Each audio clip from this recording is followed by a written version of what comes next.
Hi everyone, my name's Sam Borin and I co-chair the steering group with responsibility for this event. I'll be your compere this evening. First, please welcome to the stage the Right Honourable the Lord Mayor of York, Councillor Martin Rowley, BEM.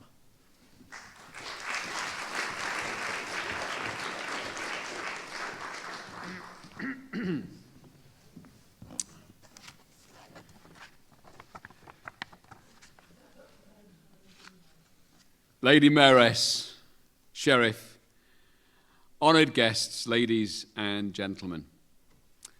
I am humbled and honoured to welcome you to the 2026 Holocaust Memorial Day commemoration here at the Creative Centre at York St John University.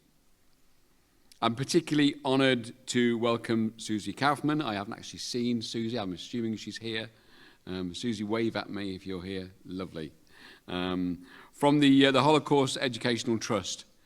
Their mission is to work to ensure that people from every background are educated about the Holocaust and the important lessons to be learned from today. And I look forward to hearing from her later on in the evening. Since the creation of the world, humanity has striven to live in communities that enables its individuals to thrive and live their lives to the full. The need for belonging, safety, value, and acceptance is at the very heart of what we as human beings are. We identify ourselves in groupings and families, and we bond with those who are like-minded. We use our shared gifts, talents, expertise, and knowledge to better our society and the lives of those who depend on what we've built. Based on these principles, whole civilizations, dynasties, empires, and kingdoms have left their indelible footprint on the world's history. However, despite all that we strive to do for the good of others, there are those who seek to break down and destroy what they neither have nor understand. Driven by misconceived perception, ill-informed motive, a misunderstanding of others, or just pure evil. Those of us who live in a modern, tolerant society cannot comprehend what drives those who perpetrate acts of inhumanity to their fellow men. Yet, in our lifetime, and the lives of those we've loved and lost, the greatest and most barbaric example of this inhumane atrocity was witnessed. As a nation, we recognize January the 27th as Holocaust Memorial Day.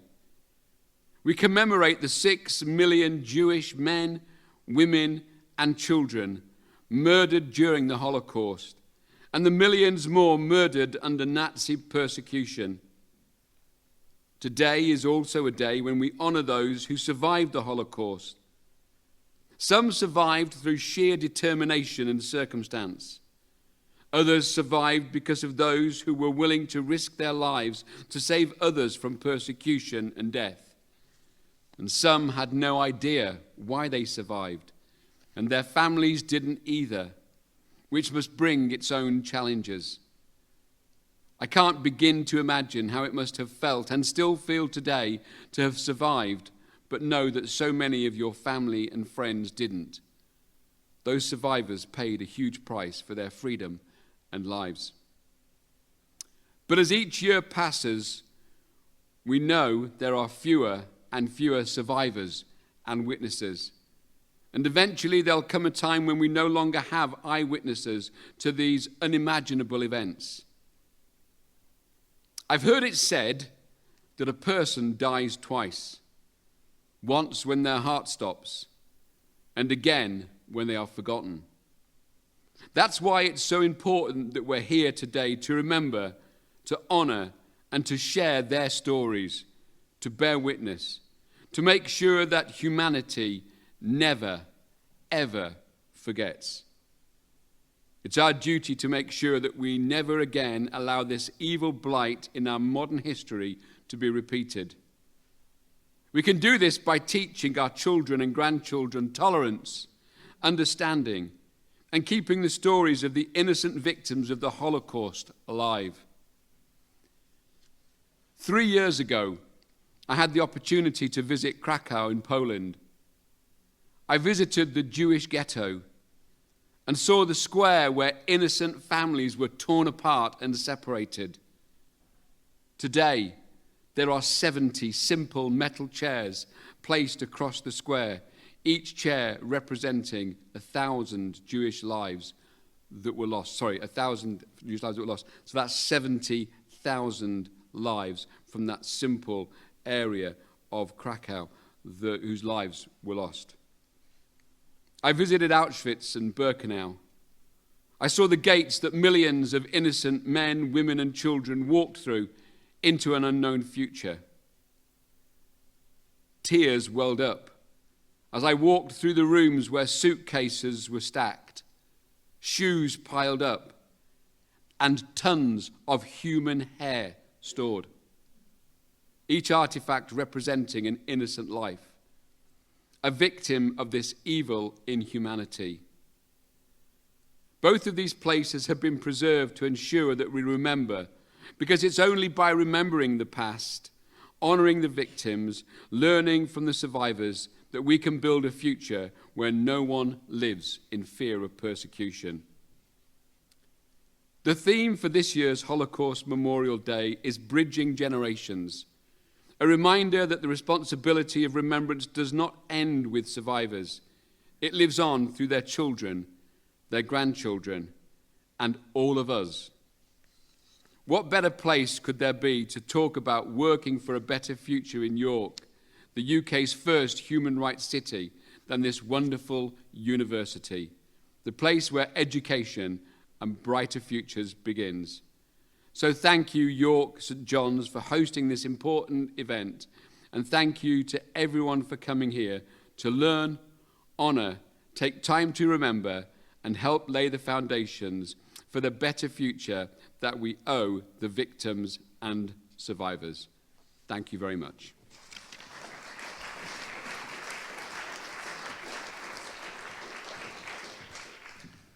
Thank you. Now I would like to welcome to the stage Professor Richard Bourne from our generous hosts here at York St John University.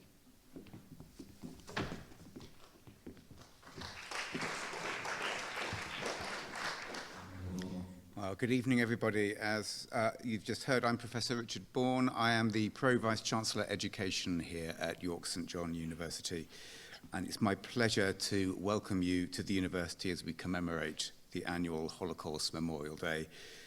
As the Lord Mayor has already stated, this year's Holocaust Memorial event sees us embracing the theme of bridging generations. Within the next decade, it is likely that we will lose those who have been able to provide lived personal memories of those Holocaust atrocities. Our role is to make sure that remembrance of these terrible events does not end when those survivors pass away. We all have a responsibility to actively engage with the past, to listen, to learn, and to carry forward those lessons. In these challenging times, it is more important than ever that we learn those lessons from history. I'd like to take this moment to pay my respects to our 2009 honorary graduate here at York St John, Eva Schloss, MBE, who died earlier this month at the age of 96. Eva was the stepsister of Anne Frank, and she spent 2 years in hiding before being captured by the Nazis when she was 15. She was then held in Auschwitz for 9 months before being liberated in January 1945. During her life, Eva regularly visited schools and universities and other educational institutions to talk about her experiences during the Holocaust in an effort to spread the message of tolerance across the generations. We should all keep that memory alive and continue her work by practicing and promoting tolerance of differences in everything that we do. Together, we should seek to remember and learn from genocides and atrocities, both past and present. We must collectively empathize with the destruction and the devastation that they cause, and we must strive to address the prejudices, the misplaced ideologies which facilitate that oppression. At York St John, we value all opportunities that encourage communities to come together and endeavour to treat each other with respect and empathy, no matter anyone's race, their colour, their religion, their identity, or their orientation. It's these values and our commitment to real social impact that helped us to be awarded the 2024 University of the Year for Social Inclusion, an honour that we are very proud about. Our university's mission to promote social justice stands strong today, and we continue to tackle inequality by opening up educational opportunities through our curriculum, through our research, and through active collaboration with a range of partners across the city, throughout the UK and beyond. All of that is only possible because of our people, our staff and our students who are passionate about having a positive impact on the communities in which they live and work. Our role in facilitating and supporting their passion is one that we take exceedingly seriously in that pursuit of fairness and inclusion. We can't lose focus on that mission because we know the consequences that follow. We all have a part to play in standing up against the injustices we see and experience in everyday life. All of our actions, no matter how apparently small, can make a big difference. And it is important that we share those experiences across generations and encourage tolerance. As we hear from voices across our city tonight and beyond, I invite you to consider how we can all bridge those generations and continue to work together for a world free from prejudice and cruelty. I'd like to thank everybody who's contributed to making tonight possible, including the Holocaust Memorial Day Committee, our Civic Party, York St John University staff and students, and to all of you for coming tonight. I'd now like you to join me in listening to a Memorial Day message from Lord Alf Dubs before we welcome Susie Kaufman to the stage to deliver her keynote speech. Thank you.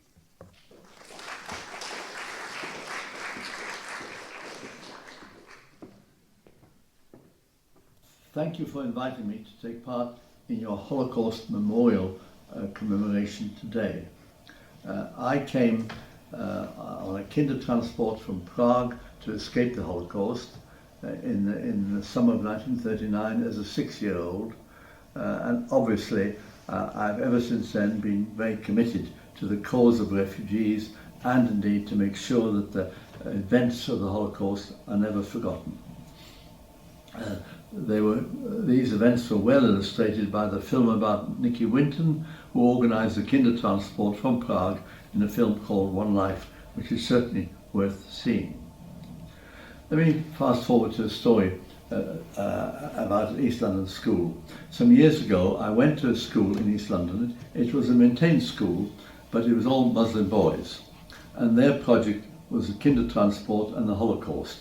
And I talked a bit about background, explained why I was keen on advocating for refugees, and in the Q&A, this Muslim boy, about 14 or 15, asked the first question, and it was this. He said, "What do I say to somebody who denies the Holocaust ever happened?"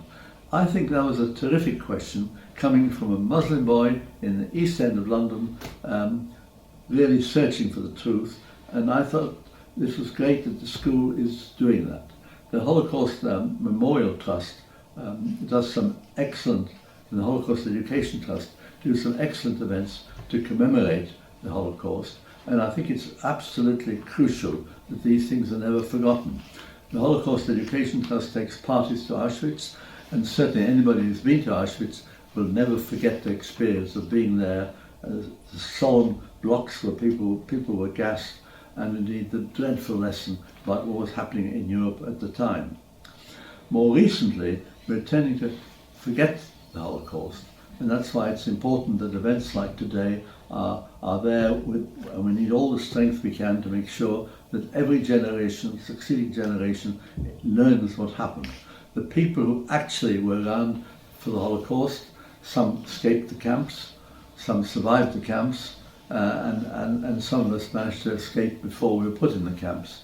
And I think it's important that as these older generations with direct experience die out, that a new generation of people are taught what is happening and what has happened. We've seen more recently, sadly, a surge of anti-Semitism in Europe, along with hostility to refugees. Both are reprehensible, as is Islamophobia. All of these are evils in our society.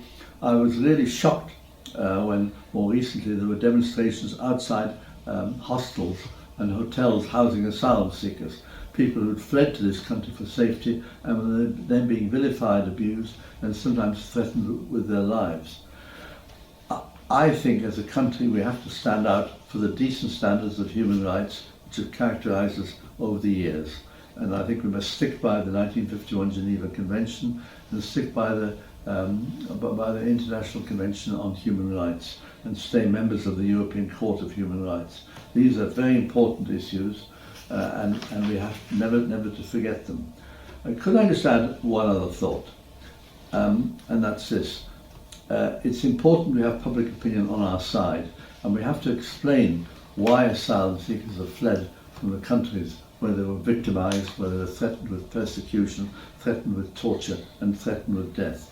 When people in this country know the situation of asylum seekers, they become much more sympathetic, and that is one of the important ways of honouring Holocaust Memorial Day, by saying people who fled for safety should actually be given safety, and we should have an understanding of what they went through. Let me finish by saying this. I was in a refugee camp in Jordan some years ago, mainly Syrians, a better camp physically than anything like the horrors of the people surviving in Calais. But even so, it had water and sanitation. I was talking to a Syrian boy, and he said to me, he just finished his education in the camp, which is good. He tried to get a job in the camp, he couldn't. He tried to get a job outside the camp, and he couldn't. And he felt it wasn't safe to go back to Syria. And it made me think, hope is what people need. And human beings, where they have hope, know actually how to adjust and can see their way through it, even if the physical conditions are bad. And I think our job to commemorate Holocaust Memorial Day is to give hope to refugees, not to turn them away as criminals, but to give hope and safety to at least some of the refugees who are seeking to come to this country.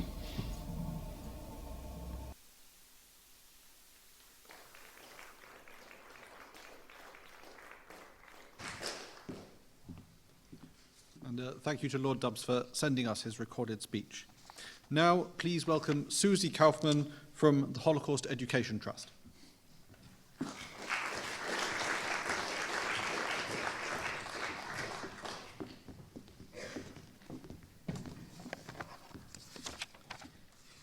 Good evening, everybody. Let me start by saying how delighted and honoured I am to talk to you tonight. York is a special place for our family. My nephew went to Bootham School here, and he's now a big supporter of York FC, who I know are the top of the league. Before I begin my family story, this year's theme, as you've heard already, for Holocaust Memorial Day is Bridging Generations. This is so appropriate for my talk.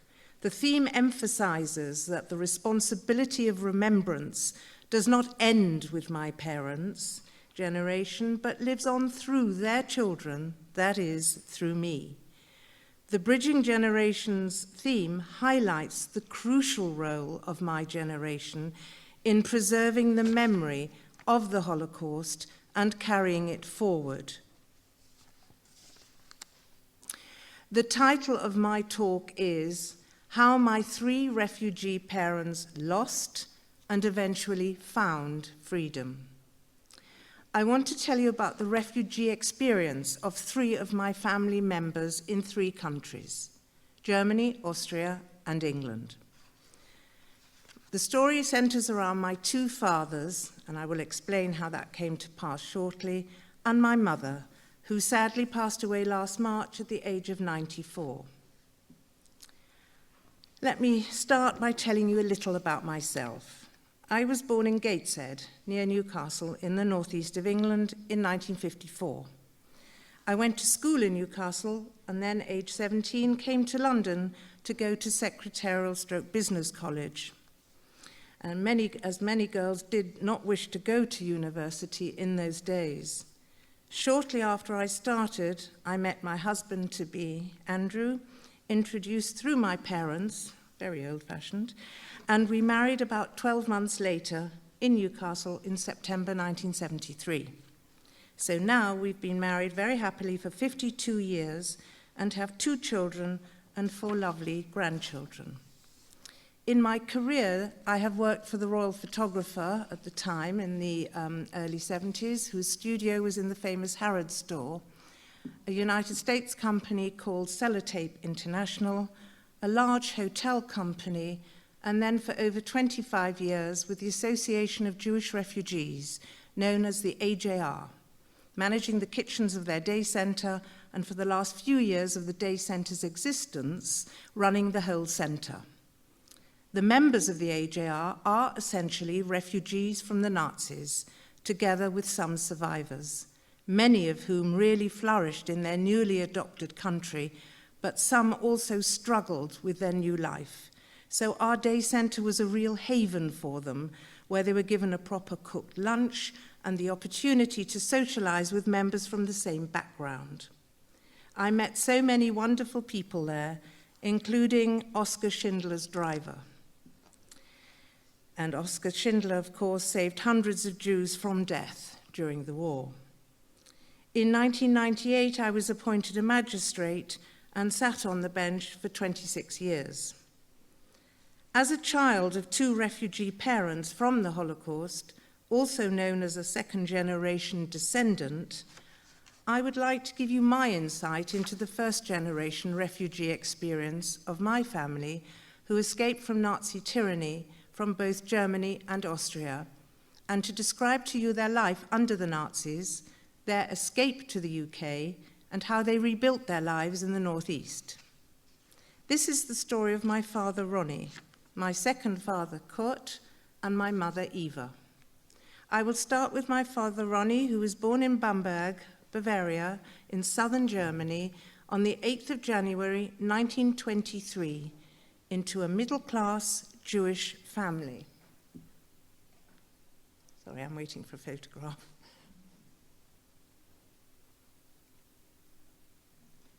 Where you see, that's the town where he was born. His birth name was Rudolf, but was known as Rudy. Rudy was the middle brother of 3. Bill, originally Wilhelm, and George, originally Günther. So, my father's on the left, then there's Bill on the right, and George lying on the rug. Bamberg plays a central role in both my parents' lives, as not only were they brought up in the same town, but amazingly lived in the same street, called the Heinstrasse, more or less opposite each other. And that's the area where they lived, near a park. The families were friends, but as Rudy was 8 years older, little Eva was of no interest to him while he was growing up.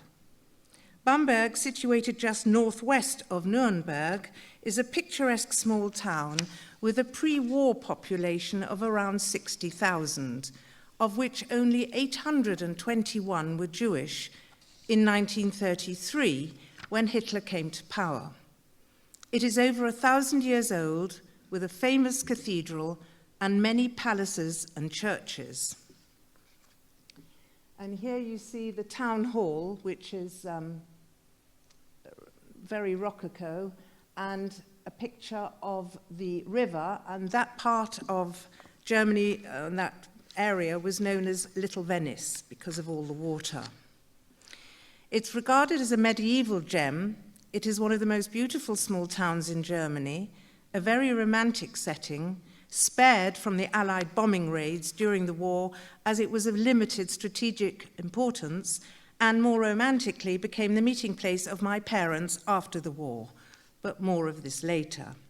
Rudy's father, Fritz, who like many fellow Jews was awarded the Iron Cross First Class in the First World War, ran a successful electrical manufacturing business in Bamberg in the name of Hugo Löbel Söhne, meaning sons. And here you see the factory, which is pretty modern, really, even to today's standards. Rudy had a happy childhood until he was 10, when Hitler became Chancellor in 1933. It was at this point that the Nazis began to affect life for Jewish people all over Germany. Let me illustrate this by giving you some historical facts. Adolf Hitler appointed himself Chancellor on the 30th of January 1933. The Nazis were now in power. As early as April 1933, Jews were excluded from the civil service, professions, and other aspects of public life.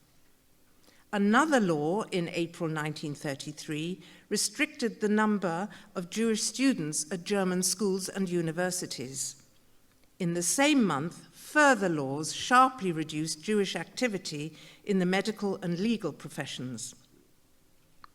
In my parents' state of Bavaria, the mayor of Munich forbade Jewish doctors from treating non-Jewish patients, and the Bavarian Interior Ministry denied admission of Jewish students to medical school.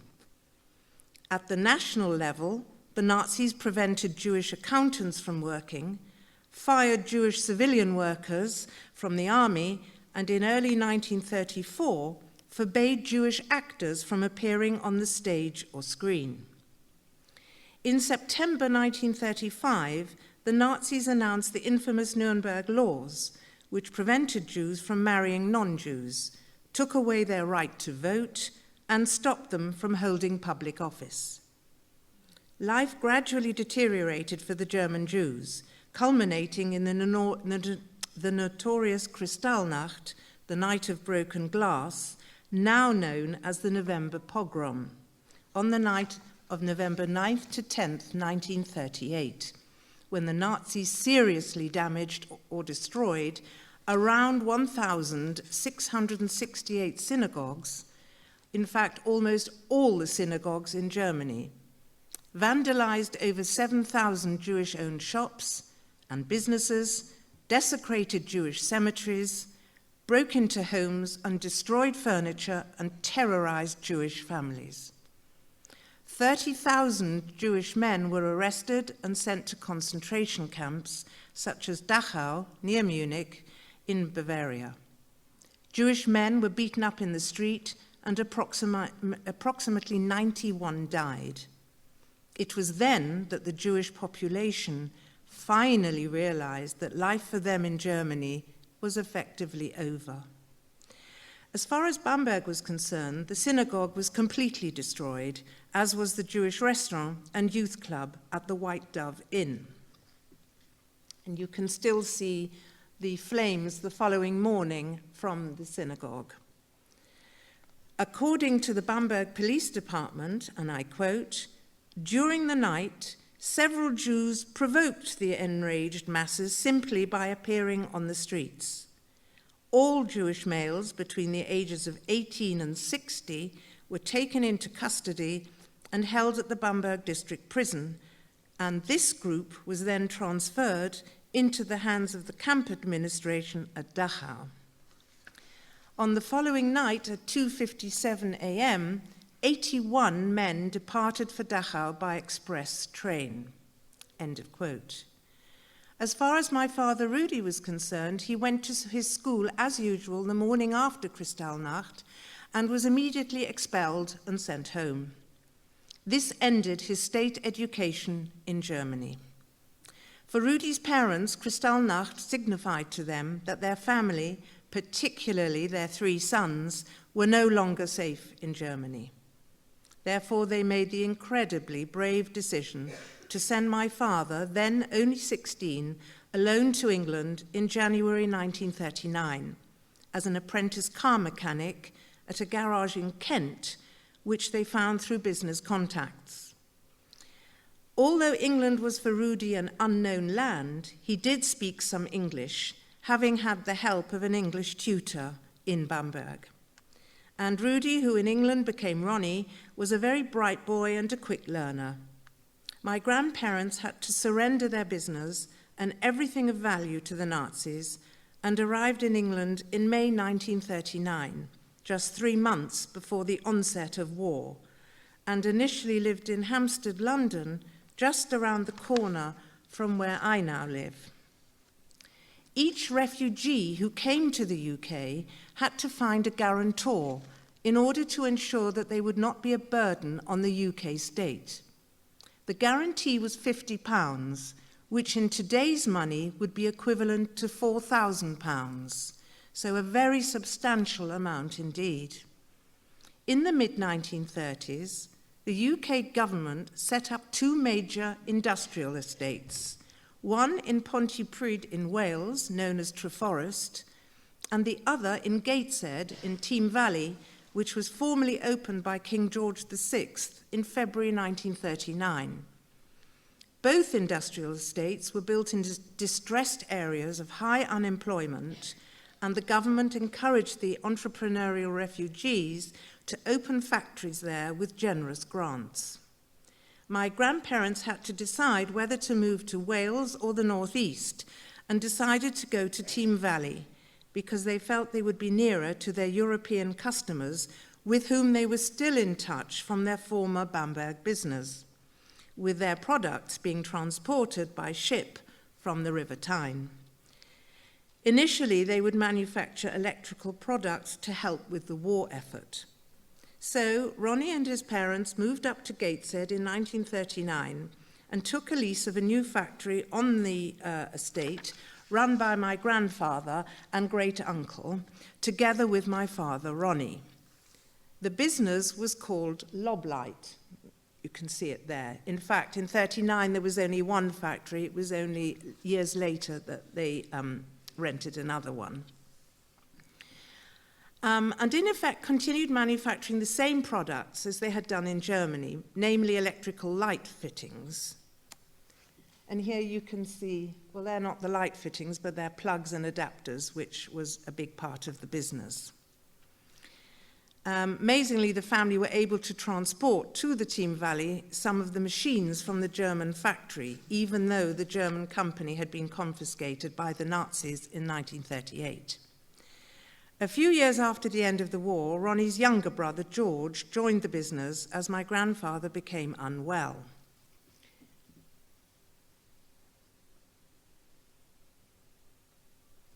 This was after the war, the 3 brothers. On the left was Bill, who emigrated to the United States, and he's in the American Army uniform. My father in the middle, and my younger uncle on the end. At the beginning of the 1950s, my father and his parents returned to Bamberg to try to obtain compensation for what had been stolen from the family by the Nazis. Coincidentally, they met my mother and her parents, who were there for precisely the same reason. My mother was then in her early 20s and was definitely of more interest to my father in the early 1950s than when they last saw each other in Bamberg in 1938, when my mother was a little girl of 8, and shortly afterwards the romance began. So now is the time to introduce my mother to the story. Eva Buxbaum was born in Nuremberg on the 27th of December 1930, but lived in Bamberg in an apartment more or less opposite her future husband. It was a house and they had the top floor. And there is my mother, about 8 when she left Germany. When Hitler came to power in January 1933, she was only 2 and totally unaware of the horrors to come. Little Eva was not allowed to go to the normal German state primary school at the compulsory age of 6, and therefore in 1937 was forced to attend the Jewish school at the White Dove next to the synagogue. A couple of incidents still stand out as told to me by my mother, who was always very open when reminiscing about her childhood in Germany. Firstly, my mother remembers stones being thrown at her and at a cousin of Ronnie's by Nazi youth groups. And secondly, one day, my mother was sitting in their parked car with her parents, who were discussing anti-Semitism away from the home, so nobody could hear, and the Nazis and how awful life was for them, and wondering what was going to happen, when my mother then saw a uniformed Nazi couple walking along with a pram with a baby inside. My mother leapt out of the car and spat at the poor baby in the pram.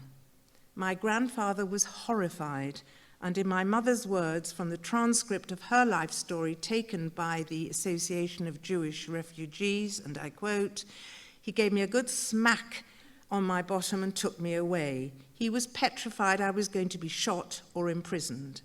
It was such an unhealthy environment in which to live." End of quote. I'm not sure if I would have had the courage to do what my mother did. My mother was a very strong lady, and that's probably why she lived to the age of 94. We then come to Kristallnacht, when the horrors rose to an entirely new level. It was the evening of 9th of November 1938.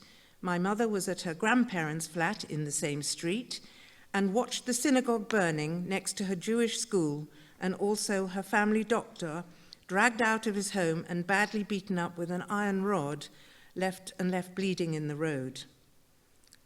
My mother was absolutely terrified and pleaded with my grandmother to be taken away from Bamberg. Her parents then made the difficult decision to send her to a children's clinic in Davos, Switzerland, where she had been before to be treated for polio. She now stayed for about 5 months. In the meantime, just before Kristallnacht, her father went to England in connection with his shoe business and received a telegram from my grandmother not to return as it was too dangerous. Indeed, after Kristallnacht, the company driver stole their car and told my grandmother that if her husband returned to Bamberg, he would murder him himself. So in spring 1939, my grandmother collected little Eva from Switzerland, and they left together by train and ferry for England. And that's the route they took from Switzerland right through Germany, Holland, and arrived in England. On the journey from Switzerland, the train stopped at Würzburg, a town in Bavaria where her paternal grandparents lived. My mother described her grandmother Flora standing on the platform, as she was not allowed to board the train to say goodbye, but simply waved farewell to Eva and her mother. This was the last time they ever saw each other. Tragically, she was murdered by the Nazis. In England, they joined my grandfather, initially in London and then to Great Yarmouth, where her father managed a slipper factory. The family name was anglicised. Buxbaum became Buxton because my grandfather joined the Pioneer Corps, a part of the British Army, and it was too dangerous to have a German name. My mother loved England from the very moment she stepped on its soil, particularly being by the seaside in Great Yarmouth. My mother always thought she was thoroughly British, albeit with a German accent, and called herself an adopted Geordie. After war broke out, so-called enemy aliens, in other words, citizens of a country at war with England, were not allowed to live near the coast, so the family moved to London, then Leicester, and eventually settled in Blackburn, where her father found a job in another slipper factory. At first, she attended a convent boarding school, St. Mary's Priory in Princethorpe, miles away near Coventry, speaking little English.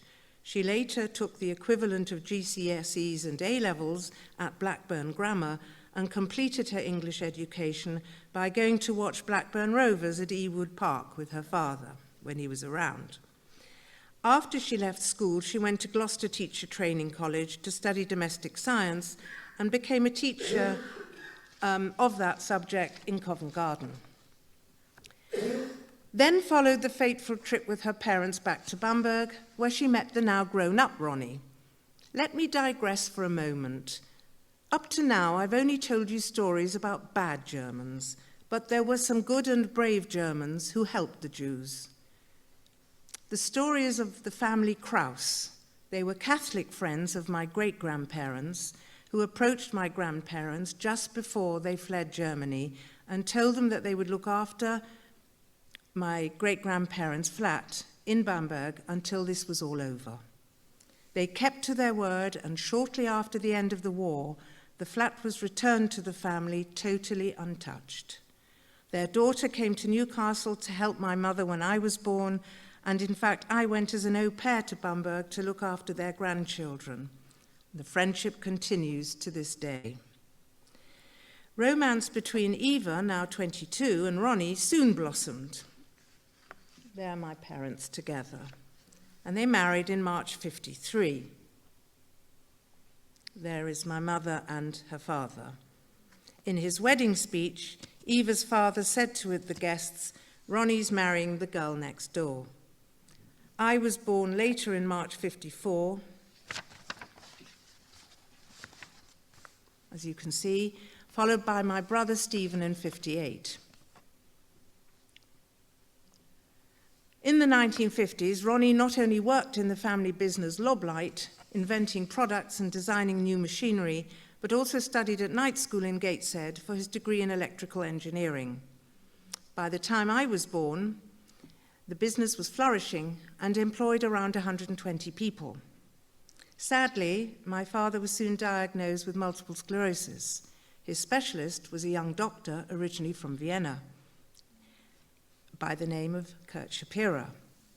Kurt's thesis was on multiple sclerosis. Ronnie and Kurt became friends.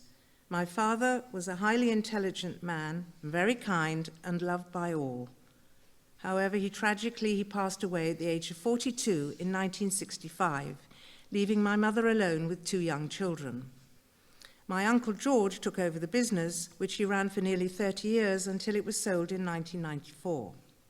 Some months after my father's death, my mother was invited to a charity dinner and found herself sitting next to a certain Dr. Kurt Shapira, a very eligible young bachelor. So now let me introduce the third of the main characters in this story, my second father, Kurt. Kurt was born on December the 2nd, 1928, in Vienna, the capital of Austria, of course. He was brought up in Vienna's 9th district, near the center of town, close to where Sigmund Freud, the famous neurologist and the founder of psychoanalysis, lived for 54 years. Kurt's parents were Orthodox Jews. His father, Isaac, ran a feather business. Sadly, his mother died when he was 7. Kurt had a beautiful voice and sung in the famous Vienna Boys' Choir until Hitler intervened, and he was thrown out of the choir simply because he was Jewish. He remembered Hitler marching into Vienna in March 1938, when Austria became part of the German Reich, known as the Anschluss, and he watched Hitler from the safety of his living room window. Then came Kristallnacht in November 1938, and his father was dragged off the streets and imprisoned firstly in the Dachau concentration camp and later in Buchenwald concentration camp.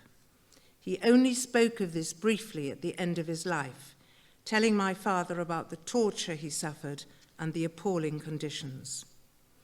Kurt, aged 10, and his older sister Jenny, aged 14, were looked after by their non-Jewish nanny, both in Austrian clothes, Anna, in their flat. When the Nazis turned up looking for the children, Anna hid them inside a wardrobe, ordered them to be quiet, and in her own words told the Nazis, "The Jews have gone, and I now own this property." Totally untrue. Anna saved their lives. After hiding for several months, Jenny and Kurt were sent by the Austrian Jewish Refugee Society to stay with their aunt in Berlin, as there was no close family to look after them in Vienna. Kurt luckily managed to obtain a place on a Kindertransport train to England in March 1939, organized by Rabbi Dr. Solomon Schonfeld. Jenny also came to England on a Kindertransport train and arrived in London in July 1939, and she passed away 2 years ago, just 3 months short of her 100th birthday. The Kindertransport was an organized rescue effort to save children from Nazi-controlled Europe. It is quite amazing how quickly the Kindertransport was set up. Remember, Kristallnacht took place on November the 9th. Only 6 days later, on the 15th of November 1938, a delegation from the Central British Fund for German Jewry called on the Prime Minister, Neville Chamberlain, and proposed the admission into Britain of children under the age of 17.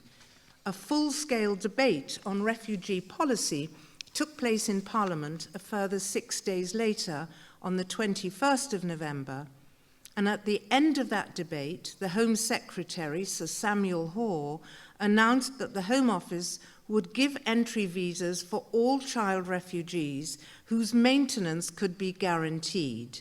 That was the £50 bond. Incredibly, the first transport took just 10 days to organise, with the first train arriving in Liverpool Street Station in London on the 2nd of December, with 196 children on board. Through this unique act of rescue, some 10,000, mostly Jewish children, were brought to safety, with more than half never seeing their parents again. Back to Kurt. His aunt in Berlin gave him a large box of chocolates for the journey. He was only 10, but pretty clever. He picked out the biggest, toughest, scariest-looking lad on the train, sat next to him, and gave him all his chocolates in case something bad happened to him on the train to buy his protection. Dad told me how all the children on the train were so relieved when they crossed the border from Nazi Germany to Holland. They were then welcomed there by kind and smiling Dutch ladies who came on board the train bearing hot chocolate and delicious cakes, echoes of Vienna for Kurt. Because of a miscommunication, poor Kurt arrived alone at Liverpool Street Station with no one to meet him, and he spent his first night in a former holiday camp at Dovercourt in Harwich, where he sobbed throughout the night. Meanwhile, his father had been released from Buchenwald concentration camp and came to England, where the following day he finally met up again with his son. He immediately asked him to remove his shoes, unscrewed the heels, and recovered the jewellery hidden there, which helped them to survive in England over the next few years. They lived together in rented accommodation in Stamford Hill in North London. When war started, Kurt was educated at Hasmonean, which is still going, a Jewish grammar school, which was evacuated to Shefford in Bedfordshire with Rabbi Dr. Schonfeld and his teaching staff. Kurt was an extremely bright student, and having successfully negotiated a path through the British educational system, he was admitted to medical school in Newcastle in 1947, then part of the University of Durham, and qualified as a doctor in 1952. He undertook his national service in the Royal Army Medical Corps. There he is, and you can see the medical insignia on his jacket. And whilst there, managed successfully to remove the tonsils from the famous Second World War general, Montgomery, known as Monty. He then returned to Newcastle and in 1956 was appointed a research fellow to the eminent neurologist Henry Miller, so very much like Freud, who started off as a neurologist. Back to the charity dinner in '65, when Kurt was seated next to my mother. By the end of the year, they were married, and my little brother, Stephen, and I were invited to join them on their honeymoon. Stephen, aged 6, even suggested that the two boys should have one room and the two girls the other. This didn't happen. 2 years later, a second brother, Martin, arrived. Fascinated by the emotional effects of multiple sclerosis on the patients, Kurt decided to switch to psychiatry. Again, echoes of Freud. He specialized in the treatment of the eating disorder anorexia nervosa, on which illness he became a leading expert in the United Kingdom and throughout the world. He became consultant psychiatrist. There he is in ceremonial robes the university. He became consultant psychiatrist to the Newcastle Health Authority and continued in this position until his retirement from the NHS in 1989. He lectured widely, both in the UK and abroad. He was an extremely eminent man and had a rich fund of humorous anecdotes and jokes, enhanced in the telling by a trace of Viennese accent. Here are my parents together. As one of his many obituaries stated, Kurt was an extremely well-rounded man, both in stature and personality. He was a genial extrovert whose sense of fun raised the spirits of his family, friends, and colleagues. He often expressed his debt to England for accepting him as a refugee. Let me return to my mother. She enjoyed an extremely happy marriage with Kurt and was busy raising 3 children. She was very engaged with her local community in various volunteering roles. My mother was a warrior, probably as a result of her life in Germany and losing her first husband too soon. I do remember Dad saying, "God stop worrying because Eva did it all." My parents were married for 51 years when my father sadly passed away in November 2016. My mother had 3 children, 5 grandchildren, and 4 great-grandchildren, and in her words, Hitler didn't win in the end. This is a photograph of sort of the whole of the main part of the family. So my mother was on the right there, and the great-grandchildren in front, and a lot of the grandchildren in the back. So this is the story of my 3 parents, all of whom survived an evil dictator who wanted to destroy their lives. Let me leave you with one last thought. When the refugees came to Britain, they were given this little booklet entitled, "While You Are in England, Helpful Information and Guidance for Every Refugee." It was issued by the German Jewish Aid Committee and contained information in English and German about useful organizations to contact, how to register with the local police, and a description of Britain's positive attitude towards the Jews. Let me read out the powerful words written in the booklet. And I quote, "The traditional tolerance and sympathy of Britain towards the Jews is something which every British Jew appreciates profoundly. This loyalty comes first and foremost, and every refugee should realize how deeply it is felt. I hope that I have succeeded in bridging the generations by having recounted to you the story of my 3 parents. Thank you."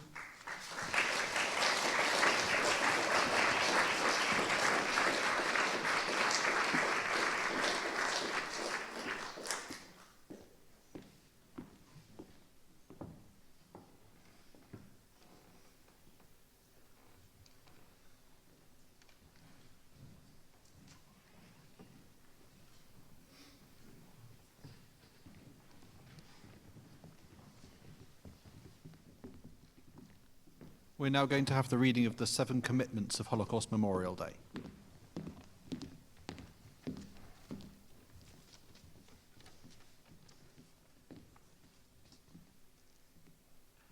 We recognise that the Holocaust shook the foundations of modern civilization. Its unprecedented character and horror will always hold universal meaning. We believe the Holocaust must have a permanent place in our nation's collective memory. We honour the survivors still with us and reaffirm our shared goals of mutual understanding and justice. We must make sure that future generations understand the causes of the Holocaust and reflect upon its consequences. We vow to remember the victims of Nazi persecution and of all genocides. We value the sacrifices of those who have risked their lives to protect or rescue victims. as a touchstone of the human capacity for good in the face of evil. We recognize that humanity is still scared by the belief that race, religion, disability, or sexuality make some people's lives worth less than others. Genocide, anti-Semitism, racism, xenophobia, and discrimination still continue. We have a shared responsibility to fight these evils. We pledge to strengthen our efforts to promote education and research about the Holocaust and other genocides. We will do our utmost to make sure that the lessons of such events are fully learned. We will continue to encourage Holocaust remembrance by holding an annual UK Holocaust Memorial Day. We condemn the evils of prejudice, discrimination, and racism. We value a free, respectful, and democratic society.